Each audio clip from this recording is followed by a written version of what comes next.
আসসালামু আলাইকুম। বাচ্চা জন্ম নেওয়ার পরে প্রায় সকল বাচ্চার শরীরে যে সাদা সাদা ময়লার মতো পদার্থ দেখা যায় সেটাকে ভার্নিক্স বলে।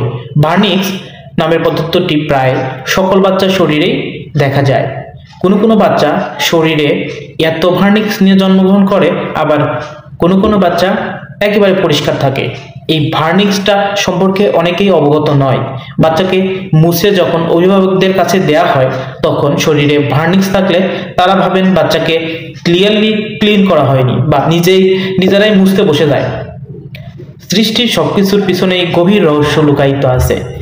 তার অসীম জ্ঞান বোঝার ক্ষমতা আমাদের কারোরই নেই। সদ্যজাত শিশুর শরীরে ভার্নিক্স নামের এক ধরনের তেল জাতীয় পদার্থ থাকে যা মায়ের গর্ভে থাকাকালীন তরল পদার্থ থেকে শিশুর ত্বককে রক্ষা করে। এটি অ্যান্টিবডির মতো শিশুর রোগ প্রতিরোধে সাহায্য করে। জন্মের পরপরই শিশুকে পরিষ্কার বা মোছার সময় খেয়াল রাখতে হবে যেন ভার্নিক্স উঠে না যায়। WHO এর মতে শিশুর শরীরে ভার্নিক্স কমপক্ষে 6 ঘন্টা অথবা 24 ঘন্টা পর্যন্ত রাখলে শিশুর রোগ প্রতিরোধ ক্ষমতা বাড়ে। তাই শিশু শরীরে যে সাদা সাদা পদার্থ বা ভার্নিক্স দেখা যায় সেটা নিয়ে উদ্বিগ্ন বা চিন্তা করার কিছু নেই। এটা শিশুর শরীরে অ্যান্টিবডি তৈরি করে রোগ প্রতিরোধ ক্ষমতা বাড়ায়। ভালো থাকুন, সুস্থ থাকুন।